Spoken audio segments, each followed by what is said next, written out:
오늘 함께 나누실 말씀은 에베소서 5장 15절에서 21절까지 말씀입니다.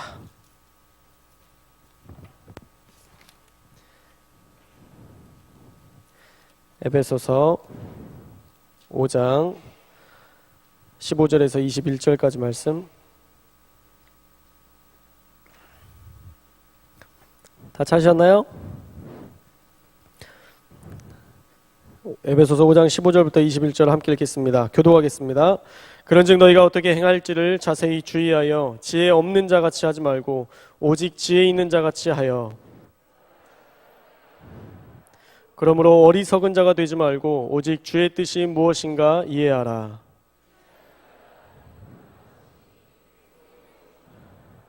시와 찬송과 신령한 노래들로 서로 화답하며 너희의 마음으로 주께 노래하며 찬송하며,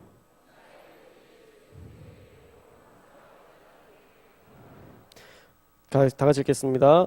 그리스도를 경외함으로 피차 복종하라. 아멘.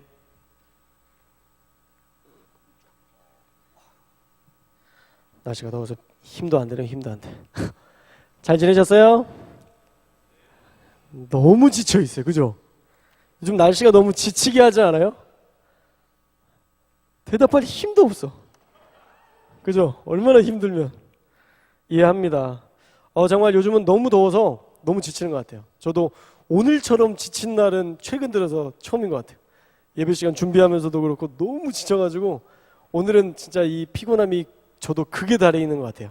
이렇게 피곤한 날은 설교가 짧았으면 좋겠죠? 예. 장담은 드리지 못합니다. 하여튼 최대한 짧게 또 여러분들에게 주시는 메시지를 제가 하나님 앞에 기도하면서 나누고자 합니다. 오늘은 성령 충만에 대해서 나누고자 해요. 저번 주 설교 주제가 뭐였죠? 내용은 둘째치고 저번 주 주제가 뭐였어요? 선교. 1번 하나님의 부르심, 2번 하나님의 보내심, 3번 하나님의 부르심. 3번 그래요. 기억하고 있네요. 예, 선교 하나님의 부르심이라는 제목으로 말씀 중했죠. 정말 여러분들이 그 말씀에 은혜를 받고 또 동참하겠다는 그 결정으로 원래 가려고 하던 인원보다 약 1.5배, 2.5배 정도 많은 인원이 가게 됐어요. 너무 감사하고요. 지금 늦었습니다. 이제 여러분들이 더 하고 싶어도 참석할 수 없을 시간이지만 그럼에도 불구하고 정말 하나님께서 여러분들에게 강력하게 계속 얘기하고 또 전쟁 가운데 있다면 도전하십시오. 늦지 않았습니다. 이제라도 여러분들이 도전하셔서 이 일에 동참할 수 있었으면 좋겠고요. 왜 선교를 가라고 하는지 아세요? 여러분들 때문이에요. 여러분들을 위해서예요. 여러분들이 선교를 갔다 오면요, 여러분의 인생이 바뀌어요. 수많은 청년들과 학생들이 수련회와 단기 선교를 통해서 인생이 바뀌는 그런 고백들을 정말 많이 들었어요. 흐지부지 살던 그런 청년들이 그 단기 선교 또 국내 선교를 통해서 하나님 앞에 결단하고 하나님을 위해서 헌신하는 놀라운 역사들을 너무 많이 봤어요. 그래서 저는 여러분들이 이 일에 동참할 수 있었으면 좋겠습니다. 그러나 선교는 아무나 가는 게 아니에요. 선교는 오늘 말씀처럼 성령 충만해야 가능한 일입니다. 그냥 하고 싶다, 취미로 할 수 있는 게 아니에요. 성령 충만한 자가 바로 선교를 감당할 것이고 선교를 감당해서 그 땅으로 나아갈 때에 놀라운 역사가 일어나게 될 것입니다. 여러분들이 성령 충만한 자를 사모하고 또 하나님의 요청대로 여러분들이 성령 충만한 삶을 살아가시기를 주님의 이름으로 축복합니다.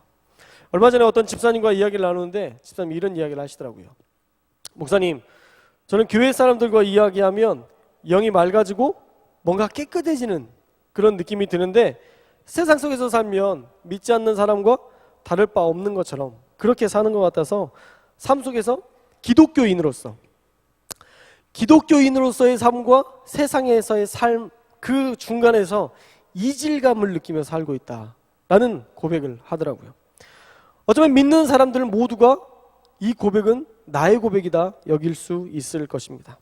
세상 속에서 살 때와 교회에서의 삶의 이질감, 기독교인으로서 참 힘든 일입니다.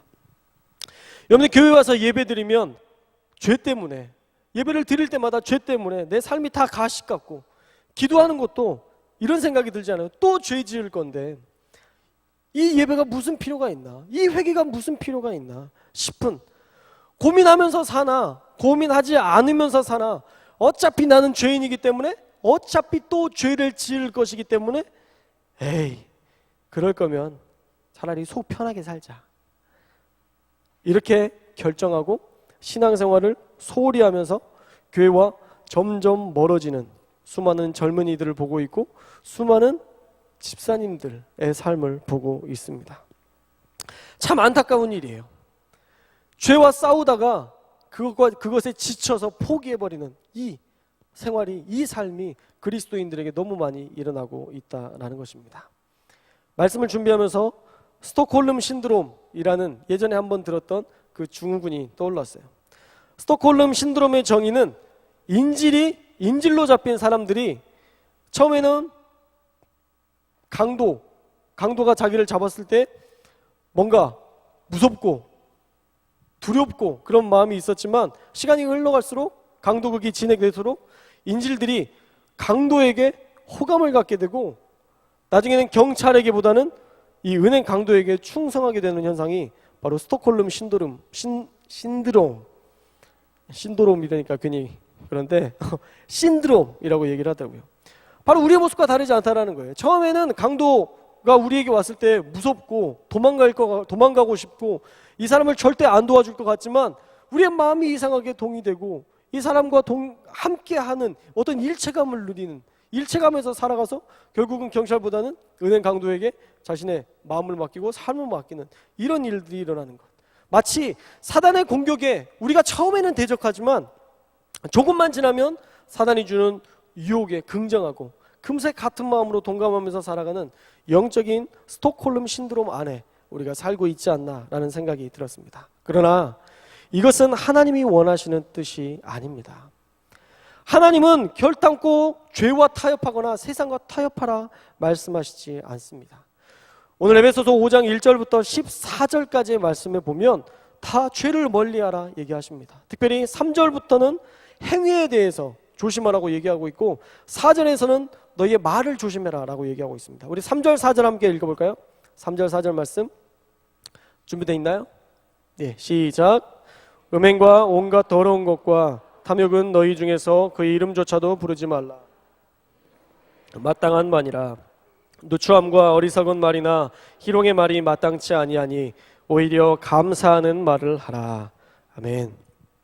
음행, 더러운 것, 탐욕, 이것은 우리가 죄를 짓는 행위인데 이것에 대한 이름도 부르지 말래요. 그러니까 음행이라는 그 이름조차 담지 말래요. 탐욕이라는 그 이름조차 담지 말래요. 우리가 하는 행동 가운데에서 이것은 이름조차 부르지 말아라. 이것은 성도에게 마땅한 바다라 이거 얘기하고 있습니다. 또 이야기하기는 4절에 누추한 말, 어리석은 말, 희롱의 말들을 하지 말라고 얘기해요. 사람의 말에도 누추한 말이 있나 봐요. 누추한 것은 집으로만 생각을 했었는데 누추한 말이 있나 봐요. 그곳에 가면 괜히 찝찝한 그런 말들이 있나 봐요. 우리가 기독교인으로서 우리의 말 가운데 누추한 말을 버려야 돼요. 어리석은 말을 버려야 돼요. 하나님 살아계실까? 살아계시죠. 여러분들 그러니까 이 교회에 나와서 예배드리고 살고 있잖아요. 하나님이 정말 나와 함께 하시나? 예, 여러분들과 함께 계셨잖아요. 그동안 지금 잠깐 없는 것 같지 그동안 늘 여러분들과 함께 하셨었잖아요. 희롱의 말, 성도들 가운데에서도 계속 희롱의 말들. 우리 청년들 정말 말 조심하십시오. 할렐루야. 정말 말 조심하면서 사십시오. 여러분 예전에 우리에게 있었던 상처는요 생각이 안 나요. 제가 축구하면서 다리가 부러졌었는데 요즘 걸어다니면서 다리 부러진 거 생각하면 아프고 상처 입고 그러지 않아요. 아무렇지도 않아요. 내 육체의 상처는요 부러졌다가 다시 회복되면 아무것도 아닌 거예요. 그러나 말의 상처는요 여러분들이 계속 찔러요. 여러분들에게 누군가가 얘기했던 그 말 한마디 아직도 아프잖아요. 생각하면. 아닌가요? 여러분 강심장이신가요? 뭐 그 말 따위로는 상처받지 않나요? 저는 말에 상처를 참 많이 받아요. 말이 나에게 이야기하는 그 말이 오래 기억돼요. 내가 그렇게 생각하고 싶어서가 아니에요. 저는 마음이 큰 사람이에요. 제가 얘기했잖아요. 대심해요. 저는 대심한 사람인데 그만큼 더 많이 담아두어요. 오래도록. 근데 그게 내가 하고 싶어서 하는 게 아니라 그렇게 기억나는 건 어떻게 해요? 그죠? 고개 까딱이는 B형들, A형들, 예, 기억나는 건 어떻게 해요? 기억하고 싶은 게 아니라 기억이 나는 건데. 그런데 그런 말들을 우리가 조심해야 된다는 거예요. 나도 말로 인해서 상처받는데 다른 사람들에게 말로 인해서 상처를 주지 않도록 우리가 한 번 더 생각하고 기도하면서 그렇게 살아야 된다는 것입니다.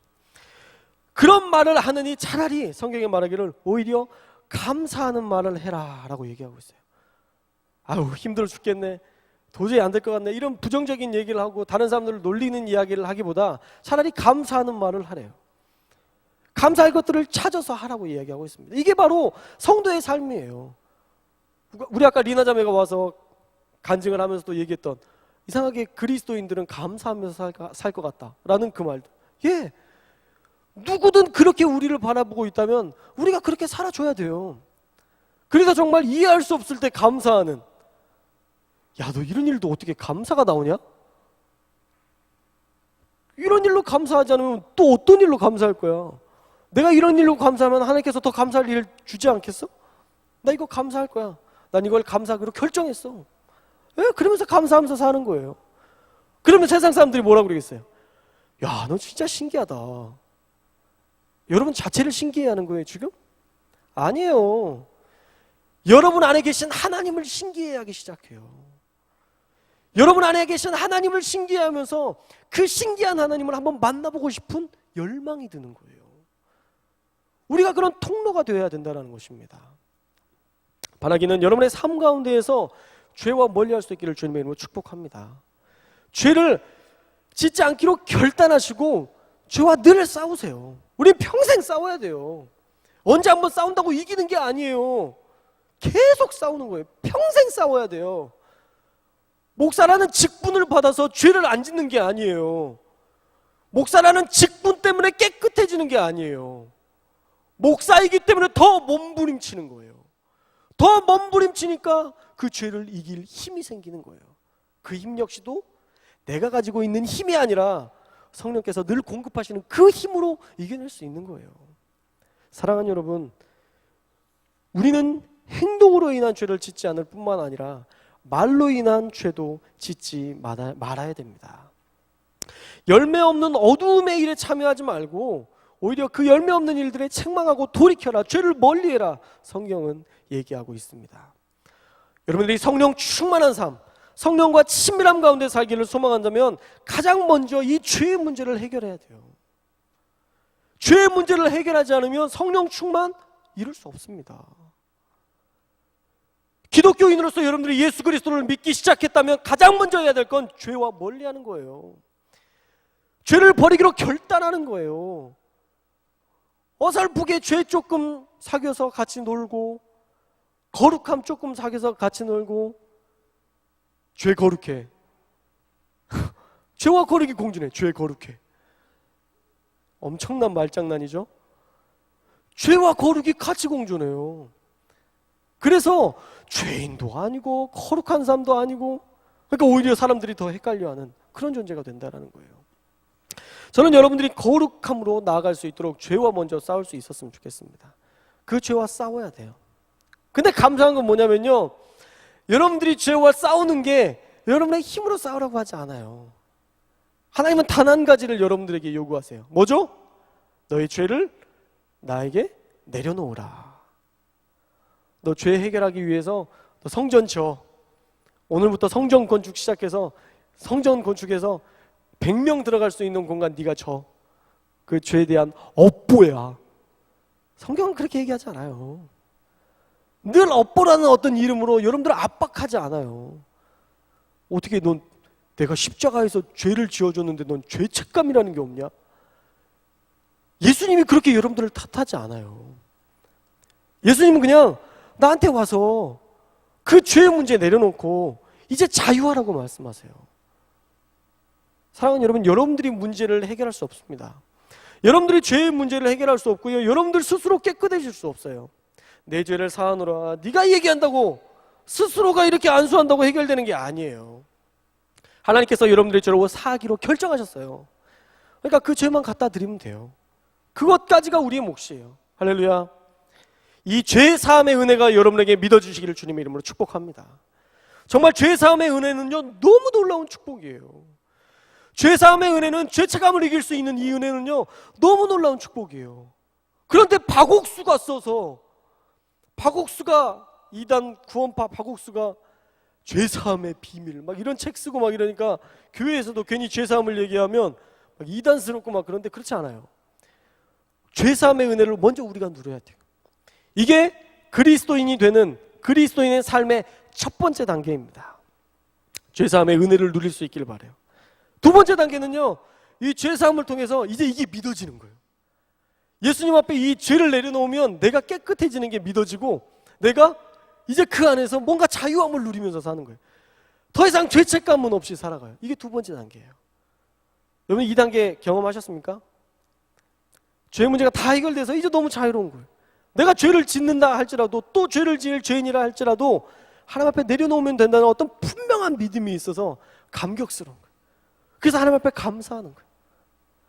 막 바람만 불어도 막 감사하고 막, 난 자유해. 갑자기 뭐 자유 막 이런 것만 써도 막 찬양이 떠오르고 막 행복해지고, 예, 그게 두 번째 단계예요. 그러나 이 두 번째 단계에서 또 다른 문제가 생겨요. 뭐예요? 매너리즘. 매너리즘이에요. 죄 짓고 회개하고 자유하고, 죄 짓고 회개하고 자유하고, 죄 짓고 회개하고 자유하고, 언제까지 해야 돼? 이 언제까지 반복돼야지? 죄와도 제법 잘 싸우면서 살았는데 이게 반복되니까 이 감격이 사라지는 거예요.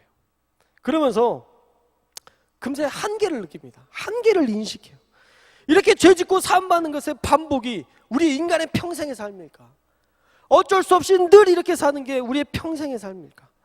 혹은 예수님을 믿고 있음에도 불구하고 내가 겪고 있는 이런 고난, 고통, 하나님이 마치 떠나신 것 같은, 마치 존재하시지 않은 것 같은 그 한계에 부딪히게 되면 다시 광야로 들어가게 됩니다. 여러분들 그 광야를 경험해 보셨나요?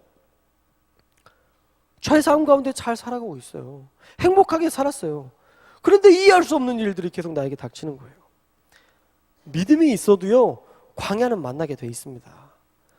여러분, 신앙이 있어도요, 광야는 만나게 되어 있어요. 저는 목사인데도 다리가 부러졌어요. 안 부러져야 되잖아요. 하나님을, 내가 그때 막 신앙이 없어서 막 하나님을 대적했구나. 아니에요. 얼마나 열심히 사역했는데요. 사역도 열심히 했지만 축구 조금 더 했다고 하나님이 저를 부러뜨리신 게 아니에요. 그냥 내가 축구를 하다가 보호대를 안 차서 부러진 거지, 이건 하나님의 탓은 아니에요. 하나님이 예수 그리스도를 믿는다고 해서, 믿음이 있다고 해서 모든 것에서 완벽하게 보호해 주시는 게 아니에요. 보호하실 수 없을 때도 있어요. 만약 여러분들이 24시간 깨어서 기도했다면 하나님이 그렇게 보호하셨겠죠. 그런데 여러분 24시간 깨어서 기도하세요? 여러분들이 정말 안 좋은 일이 있고 문제가 생길 그 즈음에 기도하고 있는데 그런 문제가 생겼나요? 대부분 그렇지 않을걸요? 망하게 살다가 문제가 생기니까 왜 이러시죠? 이러면서 하나님과 대화하고, 도대체 왜 이 문제를 해결을 해주시지 않으세요? 불평하고 그러면서 아마 지나갔을 거예요. 그런데 분명한 것은요, 우리에게 광야는 꼭 필요한 곳이라는 거예요. 광야가 물론 너무 목마르고 힘들고 지치고 괴로운 곳이지만 우리에게 꼭 필요한 곳이라는 것입니다. 욥도 그 고난의 광야를 거친 후에 더 크신 하나님을 만났고요, 여기에서 42장 5절 말씀처럼 내가 주께 대하여 귀로 듣기만 하였사오나 이제는 눈으로 주를 배움나이다 라고 얘기해요. 여러분, 귀로 듣는 하나님과 눈으로 본 하나님은 다르죠. 그가 느끼는, 체험하는 예수님의 그 능력, 하나님의 능력이 다르죠. 다윗도 그래요. 다윗도 고난 중에서 기도를 통해서 하나님을 만나서 더 큰 믿음의 사람이 될 수 있었어요. 다윗이 잘못한 게 뭐예요? 다윗이 이스라엘에서 잘못한 게 뭐예요? 이스라엘을 구원했잖아요. 그 블레셋과의 전쟁에서 이스라엘을 구원했었잖아요. 잘못한 게 뭐가 있어요? 근데 사울에게 누명을 당하고 오해를 받고 고통당하잖아요. 믿음의 선지자들도요, 그런 어려움이 있었어요. 그런데 그 광야 안에서 잘 버티고 믿음 안에서 살았더니 그가 성령과 동행하는 비법을 배우게 되었어요. 고난이 내게 유익이라. 내가 주의 율례를 배우게 되었나이다. 그 고난 가운데에서 하나님을 의지하고 하나님 앞에 기도하고 눈물 흘리고 내 마음을 토로하고 이 모든 것들을 계속 하나님 앞에 하면서 그가 하나님을 만나게 되었고 하나님과 동행하는 비법, 성령과 함께하는 그 역사를 경험하게 됐다라는 것입니다. 기억하십시오. 단언하건대 광야는 하나님을 만나는 최고의 장소입니다. 할렐루야. 하나님을 만나는 최고의 장소예요. 그 광야 가운데서 드리는 기도로 조금씩 성장하고 그 안에서 여러분의 인격도 자라가게 할 것이고 성품도 자라가게 할 것이고 믿음도 자라가게 하실 것입니다. 죄 사함의 은혜 이후에 고난을 통해서 하나님을 경험하고 더 깊은 은혜를 경험하게 되었습니다. 그러니 여러분 이제 절대 힘들어하지 마세요. 광야를 그냥 무서운 것, 힘든 것으로 여기지 마세요. 광야의 끝은 반드시 있습니다. 광야의 끝은 반드시 있어요. 그 길 끝에서 우리 하나님이 여러분들을 향하여서 두 팔을 벌리시고 여러분들을 안아주실 것입니다. 사랑하는 아들아, 사랑하는 딸아, 수고했다. 하나님께서 여러분들을 안아주실 거예요. 여러분들이 그때를 기다리면서 기대하면서 그렇게 우리의 믿음을 가지고 살 수 있기를 바랍니다. 그 광야에서 꾸준한 기도를 통해서 고난으로 인한 연단으로 인해서 진짜 성령과 동행하는 비법들을 배우게 돼요. 그리고 우리는 그곳에서 여호와의 친밀함, 하나님과의 친밀함을 경험하게 됩니다. 그 어려운 광야 속에서 함께 하시는 하나님, 그 하나님을 우리가 인식하고 경험하면서 놀라운 하나님, 내가 정말 함께 하시는 그 하나님을 오늘 담임 목사님께서 말씀하셨던 것처럼 야다의 하나님을 알 수 있어요. 막연하게 아는 하나님이 아니라 그 안에서 어려움 가운데 함께 하시는 하나님, 나를 지켜주시는 하나님, 광야 가운데서 돌봐주시는 하나님, 만나와 외출하를 먹이시는 하나님. 여러분들 만나와 외출하기 먹어봤어요? 안 먹어봤죠? 하나님 앞에 기도하면서 갑자기 떨어지게 해서 먹어본 적 있으세요? 달라요. 이걸 경험한 사람들은 달라요. 하나님 앞에 기도하면 만나를 내려주셔. 아침에 이슬과 같은 그 꿀과자 같은 거를 하나님께서 내려주셔. 그걸 진짜 경험한 사람들은요, 하나님에 대한 믿음이 달라져요. 하나님을 향한, 그분을 향한 신뢰가 달라져요. 여러분들이 그 하나님을 경험할 수 있었으면 좋겠습니다. 더 크신 하나님, 더 놀라우신 하나님을 그렇게 경험해야 돼요. 그래서 여러분들이 궁극적으로 우리가 이루어야 될 것, 이 믿음의 최정점이라고 할 수 없을 거예요. 지금까지 제가 경험한 최정점이라고는 할 수 있겠지만 이 믿음에서 최고의 정점은요, 하나님과 친밀함을 누리는 삶이에요. 성령 충만을 어떤 성령의 은사로 막 방언이 터지고 막, 그거는 그 전 단계예요. 그게 끝이 아니에요. 방언이 터지고 신의의 역사가 일어나는 것, 신비한 역사지만 그게 끝이 아니에요. 그 다음의 역사는요, 여호와와의 친밀함을 누리는 거예요. 여호와와 늘 대화하는 거예요. 하나님 앞에 기도하면서 하나님과 늘 동행하는 거예요. 그 동행을 하면 하나님은 지금까지 있었던 모든 것들을 다 해결해 주세요. 죄사함? 하나님과 늘 동행하는데 죄사함의 은혜가 내 안에 믿어지지 않겠어요? 당연히 믿어지는 거죠. 죄와 싸우는 것? 싸울 필요도 없는 거예요. 지금 내 옆에 예수님께서 계시고 성령님께서 계신데 어떻게 죄를 지어요? 죄를 지을 수가 없게 되는 거예요. 어쩔 수 없어서가 아니라 나를 사랑하시는 그 예수님 때문에 짓지 않기로 결정하는 거예요. 그리고 이 성령 충만함의 이 상태가 너무 좋아서 이 상태를 잃고 싶지 않아서 죄와 싸우고 죄와 멀리하고 죄 짓는 친구들과 가까이 하지 않기로 결정하게 되는 거예요. 사랑하는 여러분, 이것이 바로 성령 충만함, 성령 충만의 마지막 단계입니다. 여호와와의 친밀함을 누리는 것. 시편 25편 14절은 이렇게 말씀하고 있습니다. 시편 25편 14절 한번 함께 읽겠습니다. 시작.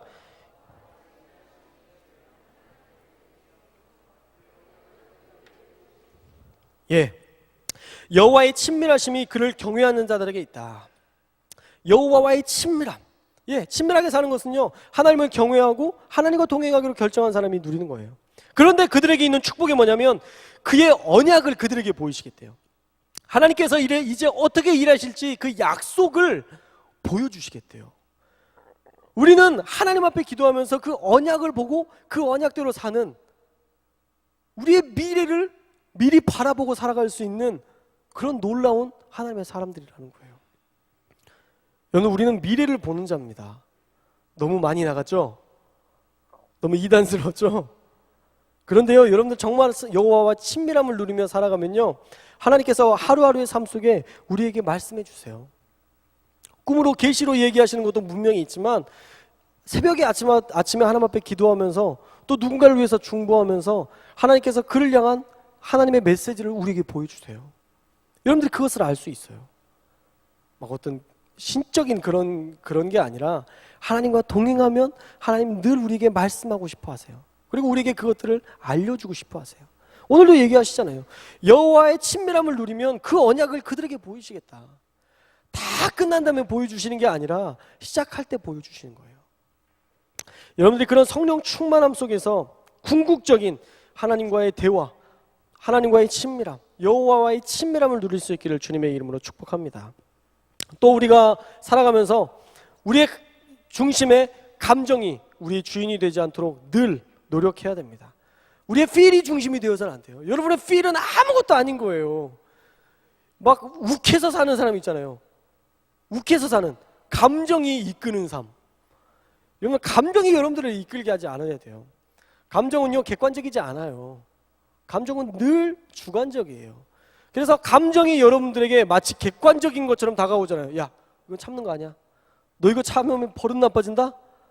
여러분들에게 그렇게 감정으로 얘기하잖아요. 그럴 때 그걸 여러분들의 것으로 취하시면 안 돼요. 내려놔야 돼요. 그런 상황일 때도 하나님, 어찌해야 될까요? 다윗처럼 묻는 거예요. 하나님, 정말 힘든 상황인데 어찌해야 될까요? 하나님 앞에 묻는 거예요.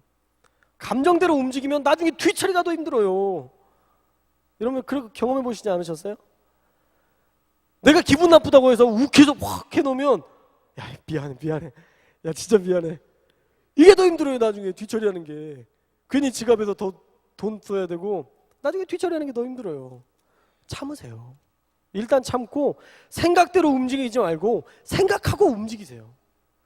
자기가 생각대로, 그냥 생각나는 대로 그냥 감정대로 움직이지 말고 우리가 생각하고 주의하면서 하나님께서 원하시는 뜻이 무엇일까? 오늘 말씀에도 그렇게 얘기하고 있잖아요. 오직 지혜 있는 자 같이, 15절 말씀에 오직 지혜 있는 자 같이 살아라. 자세히 주의하여 살펴라. 이렇게 얘기하고 있어요. 우리의 삶 속에서 감정이 나를 지배하는 자가 아니라 하나님 앞에 물으면서, 하나님과 대화하면서 하나님의 뜻이 무엇인지 구하면서 그렇게 살아가야 된다라는 것입니다. 그리고 17절 말씀에도 그러므로 어리석은 자가 되지 말고 오직 주의 뜻이 무엇인가 이해하라 말씀하고 있어요.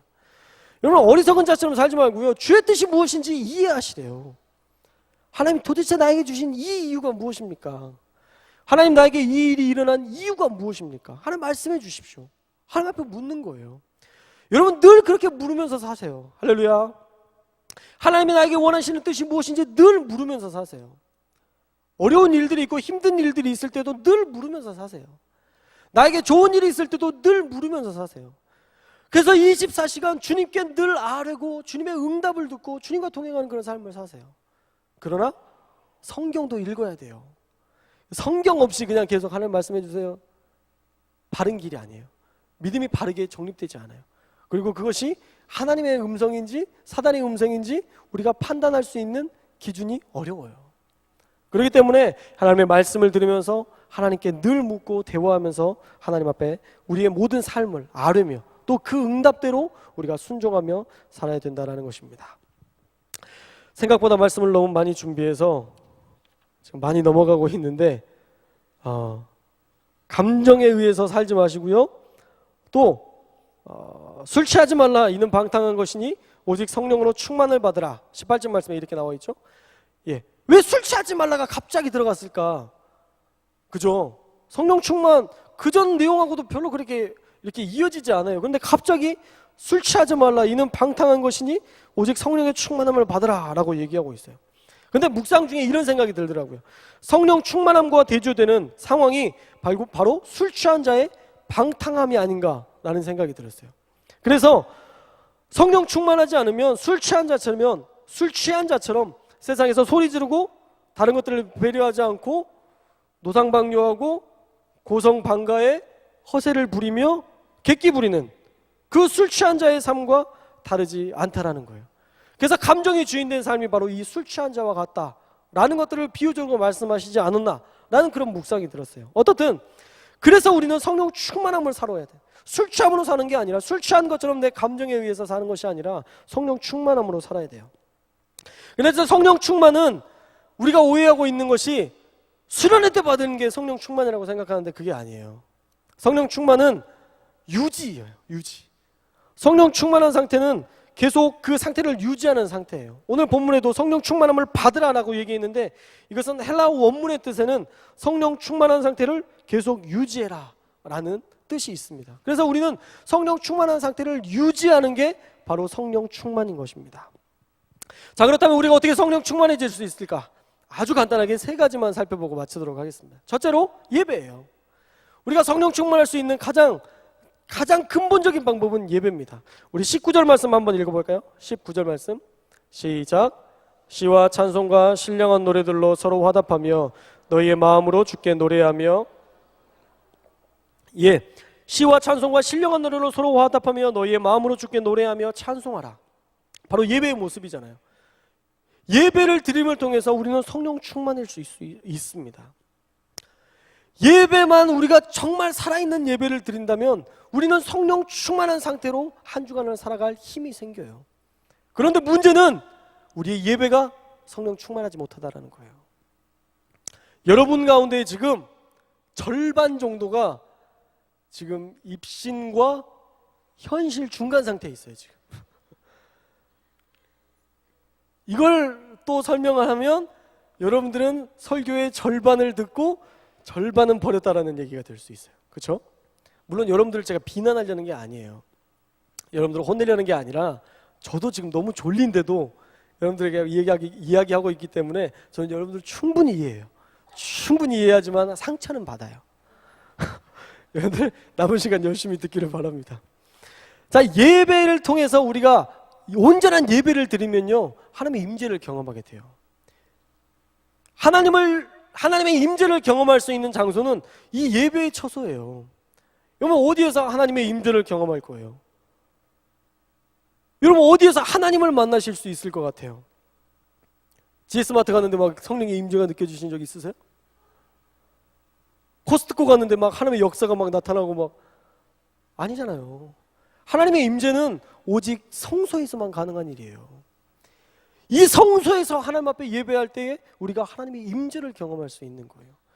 이 임재의 장소에서도 하나님의 임재를 경험하지 못하는데 세상에서 어떻게 임재 가운데 살아가고 성령 충만함을 유지할 수 있겠어요? 저는 바라기는 여러분들이 이 예배의 장소에서 예배가 먼저 살기를 주님의 이름으로 축복합니다. 여러분의 예배가 살아야 돼요. 여러분의 예배가 지루한 예배가 되어서는 안 돼요. 아, 찬양팀 또 틀렸어. 이런 거 보지 말고. 떨어졌어. 이런 게 왜 여러분의 중심이 돼요? 음악 평론가세요? 아니잖아요. 예배하러 모인 거지 평가하러 모인 거 아니잖아요. 아, 목사님 목소리가 좀 아쉬워. 어떻게 하라고? 이런 거 생각하지 마시고요. 오늘은 목사님 안 웃겼어. 왜? 내가 왜 웃겨야 돼? 내용을 봐야죠. 말씀의 내용을. 정말 중요한 거. 지금 하나님이 나에게 주시는 말씀을 가지고 가야지. 왜 그런 것만 평가하고 가세요? 여러분의 그 평가가 K-POP 스타에 반영되거나 절대 그러지 않아요. 여러분의 그 평가가 여러분의 믿음에 더 좋은 효과를 주지 않아요. 여러분에게 가장 좋은 효과를 주는 것은 그 말씀이 여러분 안에 심겨지는 겁니다. 하나님의 말씀이 심겨지고 그 찬양 가운데 주셨던 그 감동을 여러분에 심어가고 그 찬양이 너무 좋아서 집에 돌아가서 다시 그 찬양을 들으면서 그때의 그 감격을 다시 되새기고, 목사님께서 그때 뭐라고 하셨는데 잘 기억이 안 나. 그래서 어플로 들어가서 목사님의 설교를 들으면서 다시 들은 적 있으세요, 여러분? 나만 듣죠? 나만 들어. 조회수가 그리 많지 않아. 저는 설교를 하면서 제 설교를 해야 되기 때문에 제가 듣긴 해요. 저만이라도 이제 듣긴 하는데, 물론 여러분 또 들을 필요는 없어요. 하지만 한 번쯤은 정말 좋은 설교여서 나에게 주신 무슨 궁금해, 뭐라고 하셨어? 이런 궁금함은 좀 있었으면 좋겠어요. 네. 그래서 정말 그 말씀을 사모하는 자가 그렇게 듣는 거잖아요. 이 임재의 장소에서 하나님을 경험해야 돼요. 그래야 우리가 성령 충만할 수 있어요. 그리고 이 예배뿐만 아니라 여러분들한테 피를 주실 때가 있어요. 하나님이 너 나 예배해야 되지 않겠니? 그런 마음을 주실 때가 있어요. 그죠? 막 기도하고 싶을 때 있잖아요. 갑자기 막 찬양 드리고 싶을 때가 막 있잖아요. 내일은 좀 예배 드리고 싶은 생각이 들 때가 있잖아요. 그때는 순종하는 거예요. 순종해보세요. 기가 막힌 예배를 드릴 수 있어요. 진짜 하나님이 막 부어주시는 예배를 여러분들 드릴 수 있어요. 그때가 바로 하나님께서 더 특별하게 여러분들 가운데 성령 충만을 부어주신 때예요. 그 은혜를 경험하면 세상에 뭐가 힘들어요? 하나님 나와 함께 하시는데. 세상에 누가 날 힘들게 해요? 하나님께 이야기하면 되는데, 하나님께 아뢰면 되는데 두려움이 사라지는 거예요. 예배가 살면 여러분의 믿음이 자라고요, 성령 충만함의 상태를 유지하며 살 수 있습니다.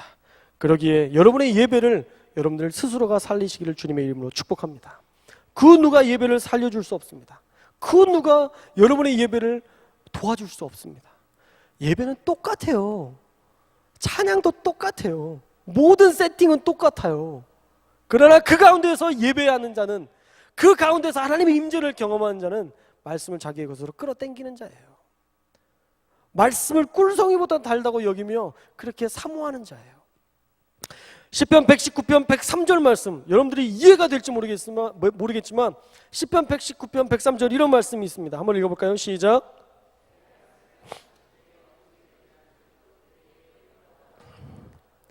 주의 말씀의 맛이 어찌 그리 단지요, 내 입에 꿀보다 더 다니이다. 말씀을 듣는데 막 꿀송이 같대요. 이게 기가 막힌 거예요. 그냥 세상에서 누가 놀러 오고 가자고 해도 나 예수나무 청년교회 예배드려야 돼. 요즘 나 완전 은혜 받고 있어. 장난 아니야. 나 너랑 못 놀아. 미안. 거기를 거부하고, 정말 달콤한 그것들을 거부하고 나에게 주시는 그 말씀을 사모해서 이 자리에 오게 되는 거. 그런 예배가 여러분들에게 되어야 돼요. 정말 성령 충만한 사람들은요, 동일하게 고백해요. 예배가 너무 기다려진다고 얘기해요.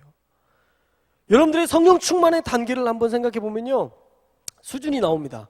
얼마만큼 예배를 기대하는가가 여러분의 성령 충만함의 척도가 될 수 있어요. 분명합니다. 그러기에 여러분들 예배를 정말 먼저 여러분 안에서 계속 예배를 사모하고, 이 예배 가운데 계신 하나님을 바라보고, 찬양팀 가운데서 주시는, 또 우리 말씀 가운데 주시는 그 하나님의 음성과 하나님의 그 감동을 여러분의 것으로 취할 수 있기를 주님의 이름으로 축복합니다. 또 하나는요, 우리 입술을 절제하며 살아야 돼요.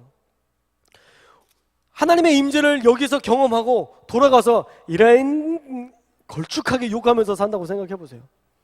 은혜를 유지할 수 없어요. 은혜를 어떻게 유지해요? 내 입으로 다 까먹는데. 우리의 말이 얼마나 능력이 있냐면, 살펴볼까요? 민수기 14장 28절 말씀 이렇게 나와 있어요.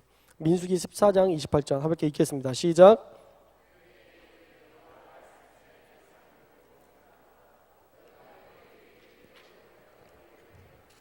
너희 말이 내 귀에 들린 대로 그대로 해주시겠대요. 자, 한 주간을 살펴봅시다. 여러분들이 한 주간 했던 가장 최악의 말 하나만 생각해 보세요. 그게 10분 후면 이루어집니다. 자, 어떠세요? 기가 막히죠? 내가 왜 이런 얘기를 했지? 두렵지 않아요? 우리의 말이요, 얼마나 영향력이 있냐면, 내 귀에 들린 대로 내가 너희에게 행해주겠다. 성경은 그렇게 얘기하고 있어요. 그래서 여러분의 말이 능력이 있는 거예요.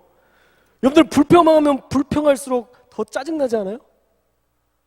여러분이 짜증내면서 살면 더 짜증나는 일들이 막 생기지 않아요? 예. 그게 바로 하나님께서 주신 여러분에게 베푸신 선물이에요. 여러분들이 원하는 대로 하나님께서 응답해 주신 하나님의 응답이에요. 왜 이걸 가지고 사세요? 왜 불평함을 가지고 살고 왜 영적 전쟁에서 마음의 그 전쟁을 가지고 사세요? 평안함으로 살아야 되지 않겠어요? 그래서 여러분의 말을 조심하라는 거예요. 여러분의 말이 나오는 순간 그것 이상의 효과를 여러분 안에 주게 될 거예요. 내가 누군가를 미워하는 마음이 있어요. 근데 그 마음을 누군가에게 표출하는 순간 2배, 3배 더 미워져요. 그냥 이만큼 미웠었는데 좀 미울까 말까 했던 약간 얄미운 정도였는데 누군가와 대화하면서 그때 그러더니 생각해보니까 진짜 얄미운 애네? 이러면서 더 미워지는 게 우리의 말의 영향력이에요. 얘기를 안 했으면 아무 일도 아닌 거예요. 사랑도 마찬가지예요. 좋아하는 사람에 대해서 아무 얘기하지 않았을 때는 이 사람을 그냥 품고 있는 그냥 좋아하는 사람이었는데 누군가 이야기하면서 사랑에 빠져 있어. 이미 사랑에 빠져 있어. 막 너무 좋아. 대화를 하면서부터 막 너무 좋고 막 미칠 거. 이거예요, 이게. 이게 말의 영향력이에요. 내가 표현하는 순간 그때부터 이 말이 나에게 영향을 끼치게 되는 거예요. 그래서 여러분 이왕이면 세상을 살면서 좋은 말들을 하고요, 선한 말들을 하고요, 사람을 살리는 말을 하세요. 우리 청년부 안에서 좀 사람을 살리는 말들이 많아졌으면 좋겠어요. 갈구는 말 말고. 몇 번 얘기하지만 왜 이렇게 갈고요? 이렇게 이쁘고 이렇게 잘생긴 사람들을 갈굴 게 어디 있어요? 라고 얘기하라고. 불평을 찾으면 불평을 찾을 게 수많은 개가 있지만 이왕이면 좋은 것을 바라보고 이왕이면 칭찬하는 거예요. 여러분들이 저를 봤을 때 지금 칭찬할 게 뭐가 있으세요? 없어요? 그냥 짧아요? 이런 건 나중에 보시라고. 나중에. 이왕이면 장점들을 보시면서 칭찬할 것들을 한번 살펴보세요. 칭찬은요 자세히 살펴볼 수 있는 거예요. 반면에 단점은요 훑어도 보여요. 그렇지 않아요? 쭉 보면 단점 다 나와요. 하지만 칭찬은 자세히 살펴야 볼 수 있는 거예요. 말이라는 게 그래요. 말이라는 게 칭찬할 수 있는 말은 잘 생각하고 고려하고 그러면서 던지는 거예요. 그래야 그 사람을 살리는 말이 될 수 있어요. 한 사람의 하루를 여러분들이 그 단어 하나로 결정할 수 있는 거예요. 믿음도 마찬가지예요. 성령 충만함도 마찬가지예요. 우리의 입술의 말이 어떤 말이냐에 따라서 그것이 성령 충만한 말이 될 수 있어요. 넘어질 뻔했을 때에도 하나님 넘어지지 않게 해주셔서 감사합니다. 감사의 말을 하는 거예요. 오늘도 하나님께서 함께 하실 것이라는 어떤 기대감을 가지고 주님 오늘도 당신과 함께하는 하루 너무 좋은 날입니다. 우리가 어딜 가기 전에 먼저 그렇게 하나님 앞에 기도하면서 하나님 앞에 그렇게 선포하면서 산다고 생각해 보세요. 하루하루가 다른 날이에요. 좋은 날이 될 수 있어요. 여러분의 입술을 조심해야 됩니다. 그리고 그 입술 가운데에서 불평보다는 늘 사람을 세우고 또한 믿음의 말들을 하는 여러분들이 되셔야 되고요. 마지막으로 우리가 성령 충만할 수 있는 비법은요 순종이에요. 순종하지 않으면 성령 충만은 쉽지 않아요. 여러분들이 말씀을 들으러 이곳에 와서 임재를 경험했어요. 그렇죠? 자, 지금까지 많은 말씀을 들었는데 말씀 좋았어. 거기서 끝나면 안 돼요. 이 말씀 중에서 내가 어떤 걸 이제 순종할까? 내가 이렇게 말씀을 들었는데 이제 어떤 걸 내가 순종할까? 내가 이제 사람을 살리는 말을 해야지. 내가 이제 예배를 사모해야지. 내가 이제 말씀을 사모하기 위해서 또 목사님께서 얘기하셨으니까 어플에 들어가서 말씀을 듣고 어플에 댓글을 남겨야지. 네. 이런 실제적인 것들. 그냥 잘 살아야지. 그게 무슨 잘 살아요? 안 돼요. 구체적인 게 나와야 돼요. 그리고 그것들을 실천하지 않았을 때 나에게 책망을 하고 나에게 막 라면을 먹인다든지 그런 징벌들, 살찌우는 막 이런 징벌들, 그런 것들을 좀 해야 돼요. 그냥 이렇게 안 되면 말지 뭐. 그럼 뭐 죄가 돼요? 다음에도 안 하면 되는 거잖아. 그렇게 넘어갈 수 있잖아요. 그러니까 내가 이렇게 순종하기로 결단한 것들 리스트를 작성하고 그게 안 돼 있으면 내가 안 돼 있을 때에 어려운 친구들에게 밥을 산다든가, 내 돈이 어떤 나가는, 내 지출이 되는 뭔가를 하든지, 내 힘을 쓰는 어떤 일들을 하든지, 아니면 새벽 예배를 내가 순종하지 않고 내가 아무것도 이렇게 적용하지 않고 살았을 때 내가 새벽 예배를 나오겠다, 뭐 이런 결단으로 해서 이런 일들을 여러분들이 계획한다고 그러면 여러분들이 그것들을 지킬 수 있는 어떤 하나의 제어장치가 될 수 있다는 거예요. 그래서 그렇게 지키고 살면, 순종하면 하나님은 놀랍게 역사하세요. 결국은 순종이 역사예요. 한번 순종해봐. 이번 우리 주원 형제도 그랬고, 우리 몇몇 자매들도 저한테 말씀을 들은 이후에 그것에 대한 간증들, 이런 것들을 보냈는데 다 순종이에요. 순종해보라고 해서 순종해봤더니 정말 목사님 이런 놀라운 역사가 있었어요. 저한테 고백이 와요. 진짜 순종은요 별거 아니에요. 근데 순종은요 대단히 별거예요. 하기가 너무 힘들어요. 근데 해보면 정말 별거 아닌 거예요. 근데 그 안에서 하나님은 역사하십니다. 순종하는 자를 쓰세요. 하나님은 잘생긴 사람 안 써요. 하나님은 호대가 좋은 사람을 쓰고 싶어 하지 않아요. 호대 좋아서 힘쓰고 가만히 있는데 뭘 어떻게 쓸 거야 얘를. 잘생겨서 그냥 뭐 어디다 쓸 거야. 쓸 일이 없어요. 어떤 사람이든 내가 정말 주님의 나라와 영광을 위해서 하나님께서 쓰시고자 할 때 순종하며 가는 사람들로 하나님께서 사용하시고 글을 들어 쓰시는 것이지, 그냥 허우대만 멀쩡하고 머릿속으로만 이해하고 살아가는 사람들은 하나님께서 쓰시기 힘든 분입니다. 바라긴 여러분들이 순종하는 자들이 되시기를 주님의 이름으로 축복합니다. 말씀을 뵙겠습니다. 성령 충만, 하나님께서 우리 그리스도인들에게 늘 요청하시는 일인데, 그것은 거룩을 통해서 우리가 먼저 하나님 앞에 나아갈 수 있고, 또 예배를 통한 임재, 그리고 삶 속에서의 순종, 그리고 삶 속에서의 그 죄와 싸우고 우리의 언어를 주의하는 것을 통해서 성령 충만을 유지할 수 있습니다. 우리 평생의 거룩과 예배를 통한 임재와 순종으로 주님과의 친밀함 속에서 살아갈 수 있기를 주님의 이름으로 축복을 드립니다. 기도하겠습니다.